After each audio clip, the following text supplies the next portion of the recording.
আসসালামু আলাইকুম এভরিওয়ান, কি অবস্থা সবার? কেমন আছেন সবাই? আশা করি সব অনেক কিছু ভালো আছেন। আমি মেহেদি হাসান অনেক ভালো আছি। সকালবেলা খুব সুন্দর করে গাড়িটা ওয়াশ করাইলাম, আর এখনই কেমন জানি পোলা পানে ময়লা দিয়ে ঢালাইছে। এখান থেকে বালু দিয়ে ঢালাইছে, হ্যাঁ গাড়িতে ময়লা দিয়ে বালু ঢালাইছে। ঢালানির পরে হালকা গ্লাসে দাগ পড়ে গেছে, ছোট ছোট ছোট ছোট আর কি। দেন ওটা আমি যদি এখন ভিজা গামছা দিয়ে মুছ দিই, বা হচ্ছে যে যদি আমি একটা শুকনো ডাস্টার মারি, তাহলে দেখা যায় চলে যাইব। তো এটা ব্যাপার না। চাকা চারটা পরিষ্কার করছি, গাড়ি তো ভিতরে পুরো একদম গুষ্টি মারছি। মানে এই কেনা ঢেলাইছে ভালো দিয়া, এই টয়লাটা নেওয়ার মনে নাই। তো যাক, ভিতরে যেটুকু আছে আলহামদুলিল্লাহ একদম পুরাই গুষ্টি মারার গাড়ি, গুষ্টি মারার অবস্থা।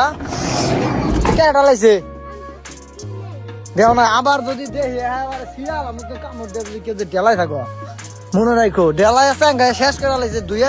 সকালবেলা ধুইলাম কত কষ্ট করে, একবারে গুষ্টি মেরে দিছে আজকে পুলানে। তো যাক আলহামদুলিল্লাহ, আমরা কিন্তু যাক এটা তল দিয়ে রেখে দিই, বেরিয়েছি। চলেন আল্লাহ ভরসা, গুষ্টি মারা গাড়ি নিয়ে যেহেতু আজকে বেরোলাম। আজকে কিন্তু ঢাকা যাইতেছি, অনেক দূরে যাইতেছি, অলরেডি 5 গাড়ি যাইতেছি। কিন্তু আজকে আমরা ঢাকাতে 5টা গাড়ি কিন্তু যাইতেছি। এখানে কি পোলা পানে চ্যাংগায় ম্যাঙ্গায় কি করছে, একটা অবস্থা করছে না, ভালো লাগতেছে না। এখন মুছ না দিলে আমার একটু ভালো লাগবে না। তো চলো এখান থেকে ডাইরেক্টলি প্যাসেঞ্জার ওখানে যাই, ওনারা সবাই রাস্তায় দাঁড়ায় আছে। যাওয়ার পরে কিন্তু মুছ দিয়ে ক্লিন করে নেবো। তো যাক আলহামদুলিল্লাহ, আমরা চলে আসলাম। আনোয়ার ভাই আছে এখানে, এই যে আমার গাড়ি এখানে, আর 2টা গাড়ি এখানে রাখছি। আমাদের বাস স্ট্যান্ড থেকে মূলত যাইতেছি, ওনারা কিন্তু সবাই উঠে গেছে। আর ওই যে অনেক কিন্তু গাড়ি আছে, 5 গাড়ি। আনোয়ার ভাই, আনোয়ার ভাই হাই দিয়ে দেন ভাই, 5 গাড়ি রাখা যাইতেছি ভাই আজকে। আরে গোষ্ঠী মারছে ভাই। আরে এই যে এই মিয়া হরেন শুনেন, আমার আচারে নষ্ট করতেছেন কি মিয়া, মোবাইল টেপাতে পারবো না। আর ওই যে একদম নায়ক অলরেডি চলে যেতেছে, এই আরেকজন আছে। আরে ভাই ভেতর যাবেন না, যাত্রী উঠতেছে আমার গাড়ির মধ্যে, যাত্রী উঠান। চলেন আল্লাহ ভরসা, এখন আমরা বেরিয়েছি, সবাই উঠতেছি, চলে যাই। যাক আলহামদুলিল্লাহ, আমরা কিন্তু পাম্পে চলে আসলাম। এই যে আমার গাড়ি গ্যাস ঢুকতেছে, আরেকটা এনে আছে, আরেকটা হচ্ছে এই যে এখানে 2টা গাড়ি নিয়ে রাখছে। তারপরে দেন আমরা চলে যাবো গ্যাস নিয়ে। যে বিপ্লব ভাই কিন্তু গাড়িতে গ্যাস ঢুকতেছে, আর আমাদের গোষ্ঠী মারার এক উস্তাদ আছে, এই জায়গায় টিপি করতেছে মোবাইল। তো যাক আলহামদুলিল্লাহ, পাম্পে গ্যাস নিতেছি আমরা, কিন্তু গ্যাসে পাম্প নিয়ে গ্যাস নিয়ে চলে যাবো। বিলো ভাই কিছু খেলে দিয়ে দেন খাওয়া খাই ভাই। আর এই যে আমাদের আনোয়ার ভাই আছে, আর তার সাথে এক গোপালপুরে এক ভাই আছে। আরে ভাই এই আনোয়ার ভাই কিছু খাওয়ান, খিদা লাগছে মিয়া। গ্যাসের টিয়া ওই যে ভালো কথা যে শোনেন, বিসমিল্লাহ হোটেল আছে না, ওই যে মির্জাপুর এই নাসিক গ্লাসের আগে বান্ধে ঢুকবেন ব্রিজের নিচ দিয়া। গোড়া যাবো না, বিসমিল্লাহ যাবো, জান ওইটার মধ্যে খাবো, ওটার মধ্যে খাবার সেই মিয়া আমি করবো না। যাক খাইতে দাও, করবেন, বেশ ভালো কথা। এই যে আমার গাড়িতে কিন্তু গ্যাস নিতেছি। তো চলেন আল্লাহ ভরসা, 2700 টাকার মতো যাবো, 500 টাকার মতো যাবো, যাওয়ার পরে কিন্তু গ্যাস নিয়ে চলে যাবো। তো এইখান থেকে যেমন হচ্ছে হোটেলে ওনারা সবাই খাবার খাবো।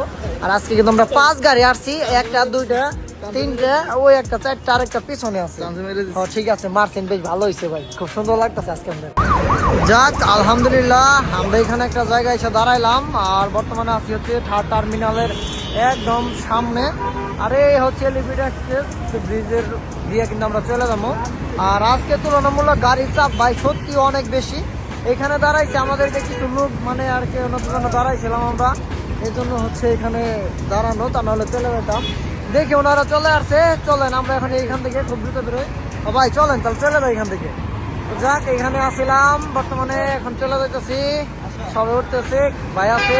যাক আলহামদুলিল্লাহ, আমরা কেবলমাত্র এসে পৌঁছাইলাম, আর বর্তমানে একটা বাড়ি ধারা ভিত্তি আছি ডিএসএস এর ভিতরে। তো এখানে গাড়ি রাখছি, আর আমরা যেখানে কাজে আসছি ওনারা হচ্ছে ওই যে এখানে দাঁড়ায় আছে, মানে 5-6টা গাড়ি আসছি। তো আমি কিন্তু ফার্স্টে 3 নম্বরে আসছি আর কি, ওর 3টা গাড়ি পিছনে আছে। আমি এখানে গাড়িটা রাখলাম, এখানে গাড়িটা দেন লক করে দেই, যদি লক করে দেয় একবারটি এই দেন পুরো গাড়িটা লক হয়ে গেছে। তো আর আমাদের কিছু ভাই বাজার আছে, ওনারা হচ্ছে ওই যে এখানে দাঁড়াইছে, আর একটা গাড়ি এখানে লাগাইছে। তো চলেন আল্লাহ বর্ষা, ওনাদের জন্য অপেক্ষা করি। আরো ভাই বাজার কিছু আসতেছে, ওনারা আসলে দেন ওনাদের সাথে একটু পরিচয় করে দিই আপনাদের। যাক আলহামদুলিল্লাহ, আমরা যে 5টা গাড়ি এখানে আসছিলাম অলরেডি এক থেকে সবাই চলে আসছে। আর এই যে আমাদের বড় ভাইরা কিন্তু এই জেনে দাঁড়ায় আছে, সবাই কিন্তু এখানে আছে। আর সব গাড়ি কিন্তু এদিক দিয়ে, আমাদের গাড়ি যেগুলো আছে সব এদিক দিয়ে সিরিয়াল করে রেখে দিয়েছি। আজকে বাড়ি দ্বারা ডিএসএস এর ভিতরে আছি। যে বিপ্লব ভাই না মুখ টুক খুঁজাই গেছে, মশাই বলে সুতন দিতেছে বাইরে, মশাই সাইড সুইড দিয়ে খাই আমি আর খালি নাচাইতেছে ভাই, না খালি নাচতেছে আর কি। বড় ভাই আমার নাচতেছে। যাক অনেক লোকজন আছে এখানে, আবার গোষ্ঠী মারছে। কার গাড়ি এটা বাতি চললো মনে হয় ভাই, লক ঠক চাপ টাপ দিচ্ছে নাকি কেউ আবার। যাক আমরা এখানে আছি অনেক মানুষ, আর এখানে একটা পাতা আছে, গাছটা অনেক সুন্দর লাগতেছে ভাই। এরকম আমি একটা ছবিটা উড়াই দেওয়ার জন্য এই মাকার কোনো কিচ্ছু না। আর আমাদের বড় ভাই কিন্তু গাড়িতে ঘুমাইতেছে। এখানে কত সুন্দর একটা জায়গা আছে, আর গোষ্ঠী মারতে বাইরে আমার। হ্যাঁ ভাড়া দিয়ে দিব কিছুদিন পরে। আর ওইদিকে তো পুরো গাড়ি শোরুম, আজকে গাড়ি শোরুমে আয় পড়ছি ভাই, এত গাড়ি আজকে আসছে এখানে। যাই হোক আলহামদুলিল্লাহ আমরা বাসা থেকে বেরিয়ে পড়ছি। তো আমাদের 5টা গাড়ি আসছিল, 5টা গাড়ির ভিতরে হচ্ছে 2টা সামনে, মাঝখানে আমি, আরো পিছনে কিন্তু 2টা আছে। তাহলে এ হচ্ছে টোটালে 5টা গাড়ি, 5টা কিন্তু হাইয়েস্ট। আর প্রাইভেট কার আসছিল হচ্ছে 3টা, দেন ওইটা আমাদের আয়াতের বাইরে আর কি। তো প্রাইভেট কারও কিন্তু আজকে আসছে। তো আমাদের গাড়িতে লোক যেহেতু বেশি, এই জন্য আমরা হাইয়েস্ট নিয়ে আসছি, তো আপনারা দেখছেনই। তো যাক এখানে একটা জ্যামে পড়ে গেছি, বামের লাইনটা পুরো একদম ফাঁকা ফোঁকা হয়ে গেছে। কিন্তু মাঝখানে এখানে হচ্ছে লাইন হয়েছে, 2 লাইন হয়েছে এখানে। মানে আমরা যে লাইনে যাইতেছি আসার সময় ওইখানে একটা গাড়ি হচ্ছে আরেকটা লাইন উল্টা লাইনে ঢোকাই দিয়েছে, এই জন্য হচ্ছে জ্যাম লাগে আছে। তবে এই লাইনটা ক্লিয়ার আছে। একটু 5-7 মিনিট আগে আমাদের একটা গাড়ি গেছে এখান দিয়া, সামনে যাওয়ার পরে বলতেছে যে একদম ক্লিয়ার আছে। সামনে একটা গাড়ি একটু প্রবলেম হয়েছে, এর জন্য হচ্ছে একটু জ্যাম লাগছে। আর বামের লাইনটা তো পুরো জ্যাম লাগে আছে। সামনে বললো যে বামে যেন কোনোভাবে না যায়, যেহেতু ঢাকা থেকে বেরোইতেছি 10টার মতো বাজে, 10:30 11টার মতো বাজে। তবে ইনশাল্লাহ ফাঁকাই পামো। তো চলেন আল্লাহ ভরসা যাইতে থাকি। আর পিছনে যে 2টা গাড়ি আছে, ওই 2টা গাড়িকে ফোন দিয়ে বলে দিছি যে মাঝখানের লাইন দিয়ে আসার জন্য। এই দেখেন অলরেডি কিন্তু জ্যাম এখন এখানে আর নাই। তো সামনে যাওয়ার পরে কিন্তু দেন আমরা কিন্তু বগুড়া থেকে আমাদের ঢাকা টাঙ্গাইল মহাসড়ক রুটে কিন্তু ঢুকে যাবো। যাক আলহামদুলিল্লাহ রাত্রেবেলা গাড়ি রেখে বাসায় চলে গেছিলাম, আর আস্তে আস্তে অনেকটা বাজে গেছিল, রাত 3টার মতো বাজে গেছিল। তো যাক গাড়ি নিয়ে এখন বেরোইতে হইব। গাড়ি কিন্তু পরিষ্কার করা হয় নাই, গাড়ি ধুইতে হইব আজকে। এ হে কাম হয়েছে কি জানি, বাসায় ফালা রেখে আসছি মনে হইতেছে। তো চলেন দেখি যেটা বাসায় ফালা রেখে আসছি দেন ওইটা নিয়ে গাড়ি নিয়ে বেরোয় চলে যেতে হবো। গাড়ির ভিতরে অনেক ময়লা নাই আজকে, তেমন একটা ময়লা নাই, কিছু ফালাই রেখে আসছি, মানে মানি ব্যাগ ফালাই রেখে আসছি, এজন্য হচ্ছে মানি ব্যাগ নিতে যেতে হইব। তো চলেন মানি ব্যাগ নিয়ে আইসা দেন এখান থেকে বেরোয় যায়। আর গাড়িতে কিন্তু যথেষ্ট পরিমাণ কাদা ময়লা নাই, চকচকাই আছে, জাস্ট হালকা পাতলা। ডগে যাওয়ার পর দিয়ে ক্লিয়ার করতে হইব, কারণ 2-3 দিন আবার বাজার খারাপ যাবো, এজন্য হচ্ছে গাড়ি আজকে ডগে 2 কেরাসিন করে কমপ্লিট করে ফেলামো। তো যাই হোক বাস স্ট্যান্ডে চলে আসলাম, আর এখন পাম্পে যাবো। গাড়িতে একটু তেল উঠাইতে হইব, গাড়িতে তেল কম। আর গোষ্ঠী মারছে, কে যেন ফোন দিল একটা, ফোন দিয়ে লাভ নাই, কোনো লাভ নাই, প্যারা নাই, চিল, ফোন ধরার সময় নাই।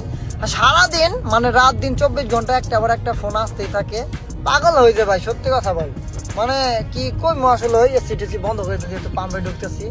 এই যে আমাদের এলাকায় একটা পাম্পে ঢুকবো, ছোটখাটো একটু অল্প কিছু টাকা তেল নিতে হইব এখানে আর কি, কারণ তেল ছাড়া তো আর চলে না। কারণ সকালবেলা স্টার দিলে গাড়িতে তেল লাগেই, এই জন্য হচ্ছে গাড়িতে তেল নিব এখন। যে বাইক 2টা আছে, ওই পাশে প্রাইভেট কার দিয়েছে, তাতে কোনো আপত্তি নাই। প্রাইভেট কার আগেই আমার তেল এখানে শেষ হবো, তাহলে মুখাটা খুলে দিলাম। এই যে দেখেন ফোন আইতাছে, মানে কি কই মাসুল পাগল হয়ে যাইতেছি। কি অবস্থা তোমার? হাসো কে দাঁত দাই করে কিল কিল কিল কিল করে সেরিগার মতো আসো কে, যাও হক কে ভাই যাও। তো যাক আমাদের এখানে পাম্পে আসলাম তেল নেওয়ার জন্য, কারণ পাম্পে তেল নিতে হইব। গাড়িতে তেল এমনি কম আছে, এর জন্য হচ্ছে আরো কিছু টাকা নিতে হইব। তো আজকে একটা জিনিস দেখাই দেয়, হায়েস্ট গাড়ির বনাট মানে তেলের মুখা কেমনে খুলে, অনেক পাকনা আছে, ভিডিও দেখতেছি মানে ভাই শিখাইতে হইব না, এটা আমরা জানি। আরে বেটা যারা জানে না হ্যাঁ দেখাইতেছি বেটা, হ্যাঁ আছে না কিছু পাকনা টাইপের, একটু মানে সিরামিরা টাইপের, এই জন্য আর কি। তো যাক হোন্ডাটা বাইকটা তেল নেওয়া শেষ হয়েছে, 500 টাকার মতো মনে হয় নিল না, কটা 200 টাকা নিচ্ছে মাত্র। আমি 2000 টাকা তেল নিম আজকে, 2000 টাকা তেল নিম আজকে, যা আছে কপালে গুষ্টি মাইরে যা থাকে। একটু সাইড করো, সাইড করো, সাইড করে দাও, আমি একটু তেলটা নেই। আমার আবার তেলের সংখ্যা চাহিদা বেশি, দাও 2000 দাও। হ্যাঁ অকটেন দাও, অকটেন দাও ভাই। তো যাক এই যে পাম্পে চলে আসলাম গ্যাস নেওয়ার জন্য। দেখেন বোধহয় বানাই দিলেন, কইছে 2000 দেওয়া 200 টাকা দেওয়ার জন্য। তো যাক আলহামদুলিল্লাহ পাম্পে আসলাম, আমাদের এখানে তেল নিতেছি আমাদের এলাকায় আর কি, বিনিময় বাস, অনেকে পরিচিত আর কি, ভিডিওগুলো আশেপাশে থেকে হয়তো বা দেখে। তো এই জায়গাটা কে গেছিলেন আমাদের ধনবাড়ি, অবশ্যই কমেন্টস করে জানাই দিন। আর আমার কাছে কিন্তু তেল নেওয়া হইতেছে এখন। যাক আলহামদুলিল্লাহ সারাদিন অনেক কাজকর্ম করলাম, সেদিন টিভি থেকে আসছিলাম রাত্রেবেলা, অনেক রাত্রেবেলা আসছিলাম, গাড়ি আবার গেছি তেল উঠাইলাম, গাড়ি ওয়াশ টস করলাম, তারপর দেখেন বাসায় চলে আসছি। ভিডিও করতে পারি নাই, মন সেদিন ভালো ছিল না, জন্য ভাই ঠিক মতো ভিডিও করতে পারি নাই। আর যাই হোক আমরা কিন্তু মূলত 5টা হাইস গাড়ি গেছিলাম, 5টা হাইস গাড়ি, প্রত্যেক গাড়ি ভাড়া ছিল হচ্ছে 6500 টাকা করে। তাহলে হিসাব করেন তাহলে টোটালে কত হাজার আসতেছে, প্রত্যেক গাড়ি 6500 করে হলে তাহলে 5 গাড়ি কত আইতেছে। আর আমাদের পার পিস ভাড়া পাইছি হয়তো 6500 করে, 6500 করে ভাড়া পাইছি।